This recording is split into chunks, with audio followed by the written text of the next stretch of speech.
এই লেকচারে আমরা সোলার সেল সম্বন্ধে আলোচনা করব। তো সোলার সেল ব্যাপারটা কি? The solar cells are semiconductor junction devices which are used for converting optical radiation into electrical energy. তাহলে সোলার সেল হচ্ছে এমন একটা ডিভাইস যার সাহায্যে আমরা সানলাইট অর্থাৎ অপটিক্যাল এনার্জিকে ইলেকট্রিক্যাল এনার্জিতে কনভার্ট করতে পারি। The generated electrical voltage is proportional to the intensity of the incident light. তাহলে যে ইলেকট্রিক্যাল ভোল্টেজ এটাতে তৈরি হবে সে লাইটের যে ইন্টেন্সিটি যেটা আছে তার সঙ্গে proportional. Due to their capability of generation of voltage they are called as photovoltaic cells. তাহলে এই ধরনের যে সেলকে অনেক সময় ফটোভোল্টাইক সেলসও বলা হয়, কেন কি তারা ভোল্টেজ তৈরি করছে। আমরা যদি ফোটন যদি দিই অর্থাৎ লাইট যদি দিই তাহলে একটা ভোল্টেজের জেনারেশন হচ্ছে, এই কারণে এদেরকে অনেক সময় ফটোভোল্টাইক সেলও বলা হয়ে থাকে। একটা উদাহরণ কি, যেমন ধরা যাক সিলিকন সোলার সেল। এই সিলিকন সোলার সেল হচ্ছে একটা উদাহরণ। Selenium and silicon are the most widely used materials for solar cells, although gallium arsenide, indium arsenide and cadmium sulphide are also used. তাহলে এইরকম বিভিন্ন কম্পোনেন্ট দিয়ে সোলার সেল তৈরি করা হয়। এইবারে আমরা সোলার সেলের একটা কনস্ট্রাকশন দেখাবো। এই ফিগারটা ভালো করে লক্ষ্য করো। এখানে দেখো আমরা কি নিয়েছি, যে একটা পিএন জাংশন ডায়োড নিয়েছি। পিএন জাংশন ডায়োডটা কীভাবে আছে দেখো, এই যে পোর্শন যেটা রয়েছে এটা হচ্ছে এন রিজিয়ন। দেখো শেডেড পোর্শন রয়েছে, এই পোর্শনটা হচ্ছে এন রিজিয়ন, এখানে এন লেখা রয়েছে। আর ঠিক তার ওপরের দিকে লক্ষ্য করো যে এখানে পি লেখা রয়েছে, অর্থাৎ এই যে বাকি যে পোর্শন যেটা রয়েছে সেটা হচ্ছে যে পি রিজিয়ন। কিন্তু দেখো এই যে পি রিজিয়নের যেটা উইডথ সেটা এন রিজিয়নের থেকে কিন্তু অনেকটা কম। আর এই যে পি এবং এন রিজিয়নের যেটা সংযোগস্থল সেটা আমরা সকলেই জানি যে সেটাকে আমরা পিএন জাংশন বলি। তো the top p layer is made very thin so that the light radiation may penetrate to fall on the junction. এটাকে থিন করার কারণটা কি, যাতে করে এই যে ইনসিডেন্ট সানলাইটটা অ্যারো সিম্বল দিয়ে দেখানো হয়েছে, এই ইনসিডেন্ট সানলাইটটা পি রিজনকে মানে ভেদ করে এই যে জাংশন যেটা আছে যাতে সেই জাংশন পর্যন্ত পৌঁছাতে পারে তার একটা ব্যবস্থা করা হয়েছে। এই প্রসঙ্গে বলা যেতে পারে, এখানে যেমন দেখো যে সানলাইটটা পিতে পড়ছে, এটা কিন্তু এমনটাও হতে পারতো যে এন রিজিয়নটা উপরে এবং পি রিজিয়নটা নিচে থাকতো, এবং সেক্ষেত্রে এন রিজিয়নটার যে উইডথ এটা অনেকটা ছোট হতো। মানে দুটো ক্ষেত্রেই আমরা সোলার সেল ডিজাইন করতে পারতাম। The doping level of P doped semiconductor is very high. এই যে এখানে যেটা পি রিজিয়ন যেটা আছে সেখানে ডোপিংটা খুব হাই করা হয়। Every effort is made to ensure that the surface area perpendicular to sun is maximum. মানে এই যে ধরো যে সারফেসের উপরে সানলাইটটা পড়ছে, এই সারফেস এরিয়াটা কিন্তু অনেকটা বড় রাখা হয় যাতে করে সানলাইটটা মানে ম্যাক্সিমাম ফল যাতে হতে পারে, সেই ব্যবস্থাটা এখানে করা থাকে। P-type material is surrounded by a nickel plated ring which serves as the positive terminal of the cell. তাহলে দেখো এটাকে তো আমরা একটা সেল বলছি, আমরা জানি যে একটা সেলের দুটো টার্মিনাল থাকে, একটা পজিটিভ টার্মিনাল এবং একটা নেগেটিভ টার্মিনাল। এখানে দেখো এই যে ব্ল্যাক পোর্শন যেটা রয়েছে, এই যে পি রিজনের ঠিক মাথাতে যে ব্ল্যাক পোর্শন যেটা রয়েছে সেটা বেসিক্যালি হচ্ছে একটা নিকেল প্লেটেড রিং, এবং এটা হচ্ছে এই সেলটার পজিটিভ টার্মিনাল। এখানে দেখো প্লাস লেখা রয়েছে, একটা তার দিয়ে এটাকে আমরা কানেক্ট করে এটাকে আমি প্লাস বলছি। A metallic contact at the bottom of n-type material acts as a negative terminal. তাহলে দেখো এই যে n রিজনের ঠিক নিচে আরও একটা মেটালিক কন্ট্যাক্ট থাকে, এবং এই মেটালিক কন্ট্যাক্টটাকে আমরা নেগেটিভ টার্মিনাল বলছি। দেখো এখানে মাইনাস সিম্বল দেওয়া রয়েছে, এবং প্লাস এবং মাইনাসের মধ্যে একটা ভোল্টেজ ভিসিসি পাওয়া যাচ্ছে। কীভাবে ভোল্টেজ তৈরি হচ্ছে আমরা পরে আসছি।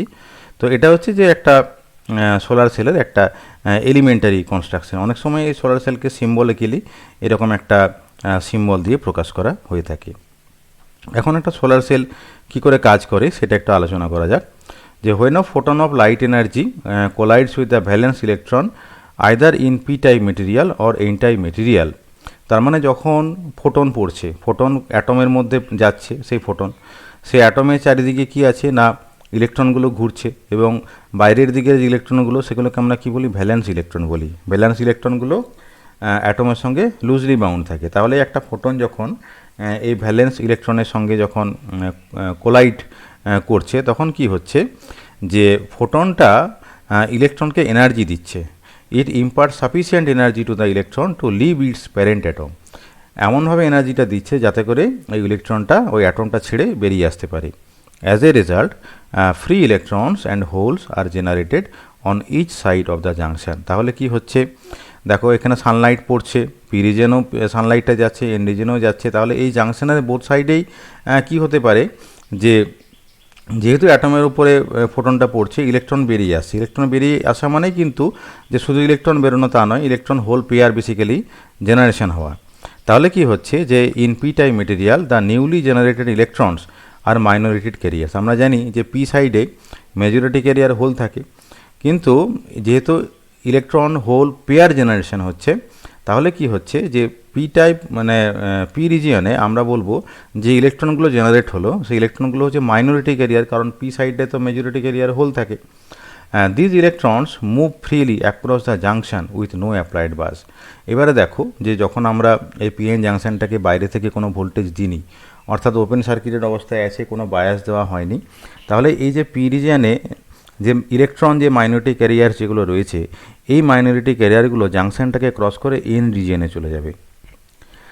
Similarly in N type material কী হবে, মানে এন রিজিয়নে কী হচ্ছে যে the newly generated holes are the minority carriers. এমনিতে এন সাইডে কিন্তু ইলেকট্রনটা মেজরিটি ক্যারিয়ার হিসেবে থাকে, কিন্তু যেহেতু সানলাইট পড়ার পরে ইলেকট্রন হোল পেয়ার ফর্মে জেনারেশন হচ্ছে, তাহলে এন সাইডে যে হোলগুলো তৈরি হলো, সেই হোলগুলো মাইনরিটি ক্যারিয়ার হিসেবে থাকবে।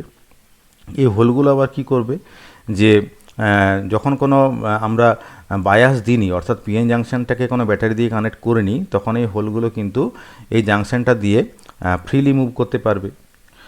তাহলে কি হচ্ছে যে লাইট পড়লে যেটা দেখা যাচ্ছে যে মাইনরিটি ক্যারিয়ারের একটা ফ্লো দেখা যাচ্ছে। এখন একটা প্রশ্ন হয়তো তোমাদের মনে আসতে পারে যে মাইনরিটি ক্যারিয়ারটা ফ্লো করছে কেন।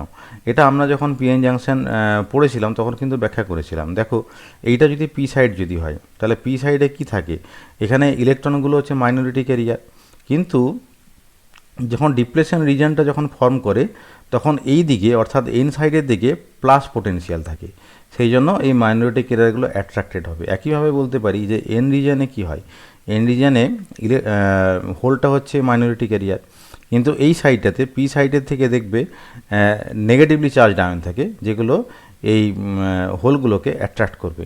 এটা তোমরা পিএন জাংশন ডায়োডটা যদি আরও একবার ভালো করে দেখে নাও, তাহলে এই ব্যাপারটা আরও ভালো করে বুঝতে পারবে। তো যাই হোক না কেন, যদি আমরা একটা পিএন জাংশনকে বাইরে থেকে ব্যাটারি যদি না দিই, তাহলে সানলাইট পড়লে যেটা দেখা যাচ্ছে যে এই জাংশন দিয়ে মাইনরিটি ক্যারিয়ারের একটা ফ্লো হচ্ছে। In this way depletion region potential causes the photocurrent to flow through the external load. তাহলে কি হবে, এই যে মাইনরিটি ক্যারিয়ারে যেটা ফ্লো হচ্ছে, সেটাকে আমরা চাইলে বাইরে থেকে একটা লোড কানেক্ট করে আমরা ফ্লো করাতে পারি সেই চার্জটাকে। তার মানে আমরা বেসিক্যালি একটা কি পাবো, যে ফোটো কারেন্ট পাবো।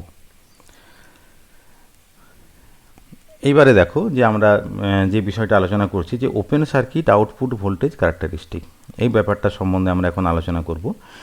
When sunlight falls on an unbiased PN junction, electron holes pairs are generated in the depletion region as shown in figure 17। আমরা এটা আগে আলোচনা করলাম যে সানলাইট পড়লে যখন আমরা পিএন জাংশনকে কোনো ব্যাটারি দিয়ে কানেক্ট করছি না, তখন ইলেকট্রন এবং হোলের একটা ফ্লো দেখা যায়। কীভাবে হয় সেটাকে একটা সিম্বলিক্যালি এখানে দেখানো হয়েছে। যেমন কি এটা হচ্ছে পি সাইড, পি সাইডে এই যে ব্ল্যাক যে সার্কেল যেটা, সেটা হচ্ছে একটা ইলেকট্রন। সেই ইলেকট্রনটা পি সাইড থেকে কোথায় চলে যাচ্ছে, এই দিকে চলে যাচ্ছে, এন সাইডের দিকে চলে যাচ্ছে। আবার এই এন সাইডের ক্ষেত্রে প্লাস, মানে এটা হচ্ছে একটা হোল, হোলটা কি, হোলটা হচ্ছে মাইনরিটি ক্যারিয়ার, মানে ফর এন রিজিয়নের জন্য এই হচ্ছে মাইনরিটি ক্যারিয়ার। তাহলে এই মাইনরিটি ক্যারিয়ারটা কী হবে, জাংশনটা ক্রস করে এই পি সাইডে চলে যাবে, মানে একটা মাইনরিটি ক্যারিয়ারের একটা মোশন আছে। The newly generated electron hole pairs are collected at the two ends of the depletion width under the influence of high electric present across the depletion width. আমরা যখন পিএন জাংশন ডায়োডটা আলোচনা করেছিলাম, তখন আমরা দেখিয়েছিলাম এই যে ডিপ্লেশন রিজিয়ন যেটা আছে, সেখানে অ্যাকচুয়ালি কী আছে, সেখানে কিছু আনকম্পেনসেটেড আয়ন রয়েছে। পি সাইডে নেগেটিভ আয়ন থাকে এবং এন সাইডে পজিটিভ আয়ন থাকে, এটা হচ্ছে ইমোবাইল আয়ন। এই ইমোবাইল আয়নগুলোই একটা ইলেকট্রিক ফিল্ড তৈরি করে ডিপ্লেশন রিজিয়নের মধ্যে, এবং এই ইলেকট্রিক ফিল্ডটাই বেসিক্যালি এই মাইনরিটি ক্যারিয়ারের যে ফ্লো হচ্ছে তার জন্য দায়ী। পি সাইডে নেগেটিভলি চার্জ আয়ন থাকে এবং এন সাইডে পজিটিভলি চার্জ আয়ন থাকে। তাহলে কি হবে, যদি এন সাইডে পজিটিভলি চার্জ যদি আয়ন থাকে, তাহলে পি সাইডের ইলেকট্রনগুলোকে অ্যাট্রাক্ট করবে। আবার এন সাইডে যদি পজিটিভলি চার্জ যদি আয়ন থাকে, তাহলে পি সাইডে যেগুলো মাইনরিটি ক্যারিয়ার মানে ইলেকট্রন, সেই ইলেকট্রনগুলোকে সে অ্যাট্রাক্ট করবে। তার মানে একটা ফ্লো হচ্ছে। তাহলে কি হচ্ছে যে যেহেতু এই যে মাইনরিটি ক্যারিয়ারের ফ্লো হলো এবং তারা সেই মাইনরিটি ক্যারিয়ারগুলো যেহেতু এই যে ধরো যে ডিপ্রেশন রিজন যেটা আছে তার সাইডে মানে তার দুটো যদি এন্ডে আমরা যদি বলি যে জমা হয় তাহলে কি হবে যে this gives rise to open circuit voltage VOC. তাহলে আলটিমেটলি আমরা একটা ভোল্টেজ পাবো, সেটাকে আমরা বলছি open circuit voltage VOC. The open circuit voltages for very weak light intensity is proportional to the light generated current. তো এই যে ওপেন সার্কিট ভোল্টেজ যেটা আছে যদি লাইট ইন্টেন্সিটিটা খুব যদি উইক যদি হয় তাহলে যে লাইট জেনারেটেড কারেন্ট মানে যে কারেন্ট আমরা যেটা পাচ্ছি লাইট জেনারেটেড কারেন্ট তার সঙ্গে প্রপোর্শনাল হয়। এবার এটা আমি দেখাচ্ছি যে কীভাবে এটা হচ্ছে। We know that under the influence of electric field across depletion region the generated electron hole pairs move in opposite direction to the conventional electron and hole flow. এই ব্যাপারটা একটু বোঝো যে যদি ধরো আমরা সেই ডায়োডটাকে ফরওয়ার্ড বয়সে রাখতাম তাহলে ফরওয়ার্ড বয়সে রাখলে কি হতো মেজরিটি ক্যারিয়ার্সের ফ্লো হতো। এই মেজরিটি ক্যারিয়ার্সের ফ্লোয়ের যে ডাইরেকশন এবং মাইনরিটি ক্যারিয়ারের ফ্লোয়ের যে ডাইরেকশন এটা হচ্ছে সম্পূর্ণ অপোজিট হয়। তাহলে কি হচ্ছে যে একটা কারেন্ট অন্য কারেন্টকে বাধা দিচ্ছে, বাধা দেওয়া মানে বেসিক্যালি আমরা বলতে চাইছি যে সাইনটা কারেন্ট ফ্লোয়ের যে সাইনটা সেটা হচ্ছে অপোজিট হবে। তাহলে দেখো কীভাবে আমরা এটাকে ব্যাখ্যা করছি যে further the current due to light energy opposes the direction of the conventional current of PN junction under the forward bias. এটা বললাম দেয়ার ফোর আই টোটাল, অর্থাৎ ধরো যে এমনভাবে আমরা ভাবছি যে ফরওয়ার্ড বায়াসে আছে, ফরওয়ার্ড বায়াসে থাকার জন্য মেজরিটি ক্যারিয়ারের একটা ফ্লো হচ্ছে, তাহলে আমরা একটা কি পাচ্ছি যে ডায়োড কারেন্ট পাচ্ছি আই ডায়োড। এই আই ডায়োডটা মানে হচ্ছে যে current flow due to the majority carriers. আর আই লাইট আমরা যেটা বলছি আই লাইট মানে যে ধরো যদি লাইট যদি পড়ে তাহলে লাইট পড়লে মাইনরিটি ক্যারিয়ারের ফ্লো হলে একটা কারেন্ট আমরা পাবো, এদের দুজনের যে ডাইরেকশন সেটা হচ্ছে অপোজিট হবে। তাহলে আমি যদি টোটাল কারেন্ট আই যদি বলি যেটা সার্কিটে বাইরের সার্কিটে ফ্লো করছে সেটাকে আমি এইভাবে বলতে পারি যে I diode minus I light. সুতরাং I total is equal to ID minus IL. এখন দেখো এই যে আই ডায়োড বলে যে ব্যাপারটা আছে যেটা নর্মালি আমরা পিএন জাংশন ডায়োডের ক্ষেত্রে পড়ে এসেছি সেই কারেন্টটা কেমন হয় এটা আমরা জেনেছি আগে। আমরা যখন electrical property of the PN junction diode যখন পড়েছিলাম তখন আমরা বলেছিলাম যে এই যে কারেন্টের এক্সপ্রেশনটা এরকমের হয় যে I zero into E to the power Q V by KBT minus one. তো এই যে তাহলে কি হচ্ছে যে আইডির ভ্যালুটা যদি এইরকম যদি হয় তাহলে এই যে এক নম্বর ইকুয়েশনটাকে এখানে আই টোটালটাকে আমি আইটি বলছি এবং আইডির জায়গায় এই মানটা বসিয়ে আমি এরকম একটা এক্সপ্রেশন পাচ্ছি। তাহলে কি হচ্ছে যে আন্ডার ওপেন সার্কিট কন্ডিশন মানে যদি ওপেন সার্কিট যদি হয় তখন এই যে ভোল্টেজ যেটা রয়েছে এক্সপ্রেশনে ভোল্টেজটাকে আমি ভিওসি বলছি যে ওপেন সার্কিট কন্ডিশন। এবং ওপেন সার্কিট অবস্থায় কি হবে মানে যেটা আমরা আলোচনা করছিলাম শুরুতে যে ওপেন সার্কিট অবস্থায় যখন থাকবে তখন আই টোটালটা জিরো হবে, কারণ ওপেন সার্কিট যদি হয় তাহলে তো বাইরের সার্কিটের মধ্যে দিয়ে কোনো কারেন্টই যাবে না। তাহলে কি হচ্ছে যে কোনো কারেন্ট যদি না যায় তাহলে টোটাল কারেন্টটা জিরো হবে। তাহলে টোটাল কারেন্টটা জিরো হলে কি হবে এই যে রাইট হ্যান্ড সাইডটা জিরো হবে, এই রাইট হ্যান্ড সাইডটা আমরা এখানে জিরো দেখিয়েছি। এবারে এটাকে একটু আমরা সিম্পলিফিকেশন করছি এইভাবে যে দেখো এখানে এই যে কিউ বাই কেবিটি বলে যে টার্ম যেটা আছে বা কেবিটি বাই কিউ এটাকে ভিটি নাম দিয়েছি। এই ফার্স্ট ব্র্যাকেটের মধ্যে যে টার্ম যেটা আছে ফার্স্ট ব্র্যাকেটে আমরা এই যে এইটাকে আমরা e to the power VOC by VT বলছি এই জিনিসটাকে।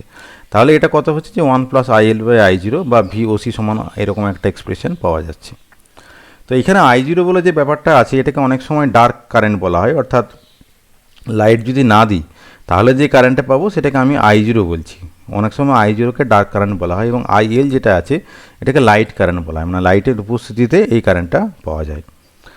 এখন যেটা হচ্ছে এরকম যদি আমরা এরকম যদি ধরি যে এই যে লাইট জেনারেটেড কারেন্ট আইএল এর ভ্যালুটা খুব কম মানে লাইটের ইন্টেন্সিটিটা খুব উইক, আইএল এর মানটা খুব কম, তাহলে সেই ক্ষেত্রে কী হবে যে IL divided by I zero মানে এই যে মানটা এটা একের থেকে খুব কম হবে। তাহলে কী হবে এই যে লগ অফ 1 প্লাস এক্সের যে এক্সপানশানটা এইভাবে আমরা একটা এক্সপানশান করতে পারি এবং আইএল বাই আই জিরোর মানটা কম হলে হায়ার অর্ডারের টার্মগুলোকে নেগলেক্ট করতে পারি এবং ভিওসি সমান তখন যেটা হবে যে VT into IL by I zero. তাহলে এই রিলেশনটা ভালো করে লক্ষ্য করো 5 নম্বর ইকুয়েশনটা এখানে দেখা যাচ্ছে যে VOC proportional to IL. IL মানে কি লাইট জেনারেটেড কারেন্ট।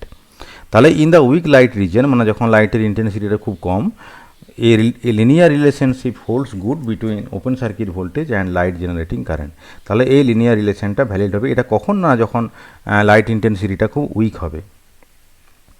আর কিন্তু যদি হায়ার ইন্টেন্সিটি যদি হয়, হায়ার ইন্টেন্সিটি হলে তখন আমরা এই এক্সপ্রেশনটা ইউজ করব, যেটা হচ্ছে অরিজিনাল এক্সপ্রেশন যেটা ছিল যে VOC is equal to VT into log of 1 plus IL by I zero, এবং আইএল এর মানটা যদি আই জিরোর থেকে অনেকটা যদি বেশি যদি হয়, তখন এই যে 1 বলে যে টার্ম যেটা আছে, মানে একের থেকে এই রেশিওটা যদি বেশি হয়ে যায়, তখন 1টাকে আমরা নেগলেক্ট করে এই VOC is equal to VT into log of IL by I zero এরকম একটা এক্সপ্রেশন লিখতে পারি।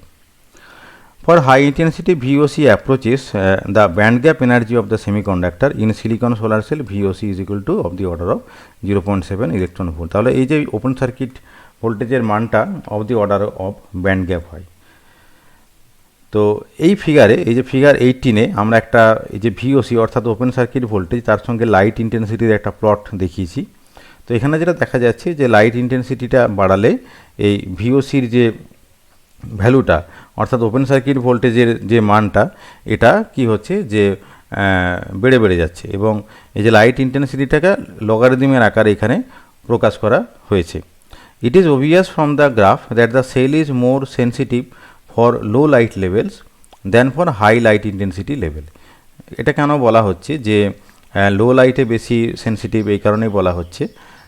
The reason is that a small change in light intensity say from 10 to 100 lux, মানে যখন লাইট ইন্টেন্সিটিটা খুব কম, ধরা যাক আমি 10 থেকে 100 বাড়ালাম light ইন্টেন্সিটিটাকে, produces the same increase in open circuit voltage as a large change in light intensity say from 100 to 1000 lux।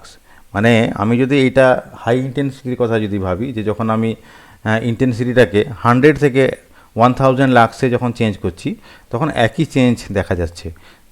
মনে রাখবে এই যে হরাইজন্টাল অ্যাক্সিস যেটা, সেটা কিন্তু লগারিদমে প্লট করা আছে, এই জন্যই ব্যাপারটা আমরা বলছি। মানে ব্যাপারটা যেটা হচ্ছে যে একটা small change of light intensity ভিওসির একটা সিগনিফিক্যান্ট চেঞ্জ করতে পারে।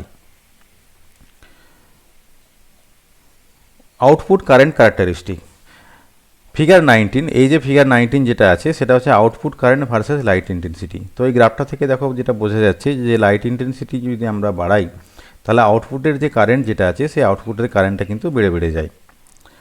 The output current of a solar cell increases with the increase in light intensity. The current is very low and is measured in micro amperes. The current also depends upon the cell efficiency and size of the active area of the cell. তাহলে দেখো এই যে কারেন্টের যেটা unit, এটা দেখো micro ampere. Micro ampere মানে বোঝাই যাচ্ছে যে এই কারেন্টের যে ভ্যালু যেটা, সেই ভ্যালুটা হচ্ছে খুব কম। এবং এই যে কারেন্ট যেটা, এটা তো লাইট ইন্টেন্সিটির উপরে ডিপেন্ড করছে, কিন্তু শুধু লাইট ইন্টেন্সিটি না, আরও অনেকগুলো প্যারামিটার রয়েছে যাদের উপর এটা নির্ভর করে। যেমন ধরো যে সেল এফিসিয়েন্সি কতটা আছে, বা একটা সেলের অ্যাক্টিভ এরিয়া কতটা আছে তার উপরে।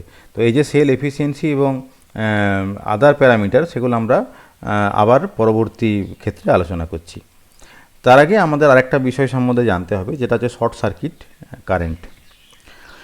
The three most important parameters of solar cells are short circuit current ISC, the open circuit voltage VOC and fill factor FF. তাহলে এই তিনটে প্যারামিটার হচ্ছে সোলার সেলের ক্ষেত্রে খুবই গুরুত্বপূর্ণ। একটা হচ্ছে শর্ট সার্কিট কারেন্ট, একটা হচ্ছে ওপেন সার্কিট ভোল্টেজ ভিওসি এবং ফিল ফ্যাক্টর এফএফ। এখন এই যে 20 নম্বর যে ফিগার যেটা আছে, এই 20 নম্বর ফিগারে VI characteristic of a solar cell দেখানো হয়েছে। It is showing short circuit current and open circuit voltage versus light intensity for a solar cell, অর্থাৎ ডিফারেন্ট লাইট ইন্টেন্সিটির জন্য ভিআই ক্যারেক্টারিস্টিক দেখানো হয়েছে। এই ফিগারটা দেখো যে dark curve, no incident light, কোনো ইনসিডেন্ট লাইট নেই। তার জন্য নর্মালি যেমন ধরো একটা সেমিকন্ডাক্টর ডায়োডে যেরকম ক্যারেক্টারিস্টিক হয়, সেরকম ক্যারেক্টারিস্টিক আমরা পেয়েছি। যখন আমরা একটা লাইট ইন্টেন্সিটি যখন দিলাম, তখন দেখো এরকম একটা কার্ভ পাওয়া গেছে। এবং আরেকটা লাইট ইন্টেন্সিটি যদি দিই আর কি, মানে এটার ভ্যালুটা এটা থেকে একটু বেশি, তখন এরকম আরেকটা কার্ভ পাওয়া গেছে। তো on the vertical Axis V is equal two 0 anywhere and hence represents a short circuit condition. তার মানে হচ্ছে এই যে তোর ভার্টিক্যাল অ্যাক্সিসটা মানে কারেন্ট অ্যাক্সিসটা, এখন এই কারেন্ট অ্যাক্সিস বরাবর সমস্ত জায়গাতেই ভোল্টেজের মানটা 0, কারণ দেখো এটা তো অরিজিন। এটা যদি অরিজিন হয় তাহলে এই দিকে গেলে ভোল্টেজটা বাড়বে, এদিকে গেলে ভোল্টেজটা কমবে। কিন্তু আমি যদি সরাসরি এই অক্ষ বরাবর যদি যাই, তাহলে সেখানে ভি এর মানটা 0, তাহলে এই যে ধরো তিনটে কার্ভ আমরা টেনেছি, এই বিন্দুটা এবং এই বিন্দুটা তোমরা লক্ষ্য করো যে এই বিন্দুতে কারেন্টের যে মানটা আমরা পেয়েছি এবং এই বিন্দুতে কারেন্টের যেটা মান পেয়েছি সেটা কিন্তু হচ্ছে শর্ট সার্কিট কারেন্ট। কেন শর্ট সার্কিট কারেন্ট বললাম? কারণ যেহেতু ভি এর মানটা 0, মানে আমরা যেটা ওপেন সার্কিট ভোল্টেজ যেটা এখানে দিচ্ছি আর কি, এই যে ভোল্টেজ যেটা তার মানটা 0, তার মানটা 0 হলে কি হবে, সেই কারেন্টটাকে আমরা শর্ট সার্কিট কারেন্ট বলবো। তাহলে এই লাইট ইন্টেন্সিটিটার জন্য এই মানটা হচ্ছে ISC1 মানে শর্ট সার্কিট কারেন্ট। পরবর্তী লাইট ইন্টেন্সিটি যেটা আছে তার জন্য ISC2, এটা হচ্ছে শর্ট সার্কিট কারেন্টের value. Under open circuit condition ID is 0, মানে যদি ওপেন সার্কিট অবস্থায় যদি থাকে তাহলে ডায়োড কারেন্ট ID এটা 0 হবে। And the photovoltaic voltage will result, মানে একটা ফটোভোল্টাইক ভোল্টেজ জেনারেটেড হবে। This is known as the open circuited voltage and is represented by VOC। তো এই ওপেন সার্কিট ভোল্টেজ সম্বন্ধে আমরা আগে আলোচনা করেছি এবং কীভাবে ভোল্টেজটা জেনারেটেড হচ্ছে through the flow of magnetic area সেটা আমরা আগেই কিন্তু ব্যাখ্যা করেছি। তো এই VOC মানে যেটা হচ্ছে সেটা হচ্ছে ওপেন সার্কিট ভোল্টেজ। এখন দেখো যে ওপেন সার্কিট ভোল্টেজ VOC1টা এই গ্রাফে আমরা এইভাবে দেখাচ্ছি। এই দুটো পয়েন্ট ভালো করে খেয়াল করো। দেখো এই যে বিন্দু যেটা আছে সেখানে দেখো কারেন্টের কোনো কিন্তু ভ্যারিয়েশন নেই। VOC মানে এই পার্টিকুলার পয়েন্টে, এটা তো কারেন্ট অ্যাক্সিস, তাহলে এই পয়েন্টটা ভি অ্যাক্সিসের উপরে আছে, তার মানে কারেন্টের কোনো ভ্যালু নেই, কারেন্টের ভ্যালুটা 0। আবার এই যে বিন্দু যেটা সেটা হচ্ছে যে তোমার অন্য লাইট ইন্টেন্সিটির ক্ষেত্রে ওপেন সার্কিট ভোল্টেজের মান। তাহলে ওপেন সার্কিট ভোল্টেজ মানে কি হচ্ছে যে এই যে যে কারেন্ট যেটা আছে মানে ডায়োড কারেন্ট যেটা আছে সেই ডায়োড কারেন্টটা কিন্তু 0 হবে। Under open circuit condition ID is 0। Even total কারেন্টও 0 হবে, কারণ কেন কি বাইরে আমি কোনো সার্কিট মানে কানেকশন করছি না। তো যাই হোক, এটাকে ওপেন সার্কিট ভোল্টেজ বলে। The term fill factor is use to define the power extraction efficiency of the cell. The fill factor is an important figure of merit in solar cell design. আমরা fill factor সম্বন্ধে পরে আসছি। তো এই ফিগারটা আশা করি তোমরা বুঝতে পেরেছো। আর আরও একটা দেখো যে এই ফিগারটা, সেটা হচ্ছে যে এই হরাইজন্টাল অ্যাক্সিসটা হচ্ছে লাইট ইন্টেন্সিটি। তাহলে লাইট ইন্টেন্সিটির সঙ্গে শর্ট সার্কিট কারেন্ট, এই যে স্ট্রেট লাইন যেটা আছে এই স্ট্রেট লাইনটা হচ্ছে ISC। এই স্ট্রেট লাইনের যে জন্য যে ভার্টিক্যাল অ্যাক্সিসটা সেটা হচ্ছে ডান দিকের অ্যাক্সিসটা, এই যেখানে ISC দেখানো হয়েছে। এই ডান দিকের অ্যাক্সিসটা হচ্ছে ISC মানে কারেন্ট অ্যাক্সিস বা শর্ট সার্কিট কারেন্ট অ্যাক্সিস, এবং লাইট ইন্টেন্সিটি বাড়ানোর সঙ্গে সঙ্গে এই শর্ট সার্কিট কারেন্টের যে ভ্যালুটা এটা বেড়ে যায়। স্ট্রেট লাইন এটা হয় এই গ্রাফটা। আর এই যে VOC মানে কার্ভ যেটা দেখানো হয়েছে VOC, এই ভার্টিক্যাল অ্যাক্সিসটা হচ্ছে VOC, কিন্তু হরাইজন্টাল অ্যাক্সিসটা এই ISC বা VOC দুজনের জন্যই কিন্তু এই যে লাইট ইন্টেন্সিটি বাড়ালে দেখো যে এই যে VOCর মানটা এটা নন লিনিয়ারলি বাড়তে থাকে, কিন্তু ISC যেটা শর্ট সার্কিট কারেন্ট যেটা আছে, লাইট ইন্টেন্সিটি আমরা যদি বাড়াই তাহলে শর্ট সার্কিট কারেন্টের ভ্যালুটা লিনিয়ারলি বেড়ে যায়। এবার আমরা এফিসিয়েন্সি সম্বন্ধে পড়ব। Efficiency of a solar cell when a resistance is connected across the cell terminal. আমরা সেল টার্মিনাল কোনটা সেটা কনস্ট্রাকশনের সময় দেখিয়েছিলাম যে দুটো টার্মিনাল থাকে, পজিটিভ এবং নেগেটিভ। সেখানে ধরো তুমি একটা লোড যুক্ত করলে তাহলে সেখানে কি হবে, একটা কারেন্ট ফ্লো করবে। তাহলে কারেন্ট ফ্লো যদি করে তাহলে আমরা একটা নেট পাওয়ার পাবো। সেই পাওয়ার মানে হচ্ছে P = V × I, মানে ভোল্টেজ ইন্টু কারেন্ট। এখন এই যে কারেন্ট যেটা, এই কারেন্টের এক্সপ্রেশনটা হবে এইটা, মানে ডায়োড কারেন্ট এবং যেটা লাইট জেনারেটেড কারেন্ট, এটার এক্সপ্রেশনটা আমরা আগেই কিন্তু দেখিয়েছি যে I এর এক্সপ্রেশনটা কত হবে। এখানে লক্ষ্য করো যে এই I total is equal two ID - IL, মানে বেসিক্যালি এই ভ্যালুটা রাইট হ্যান্ড সাইডে যেটা রয়েছে সেই ভ্যালুটা আমরা এখানে বসালাম কারেন্টের জায়গায়, আর ভিটাকে অ্যাজ ইট ইজ V হিসেবে রাখলাম।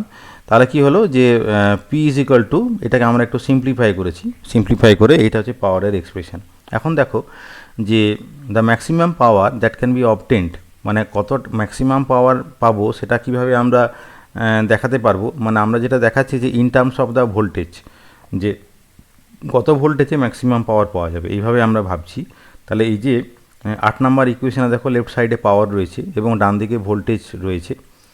তো আমরা কি করছি, এই যে পাওয়ারের যে এক্সপ্রেশন যেটা আছে এটাকে আমরা ভোল্টেজের সাপেক্ষে ডিফারেন্সিয়েট করছি। তাহলে dP/dV, এবার এই যে ডান দিকে যে রাশিমালাটা আছে তাকে আমি V এর সাপেক্ষে ডেরিভেটিভ করলাম, তাহলে এরকম একটা এক্সপ্রেশন পাওয়া গেল।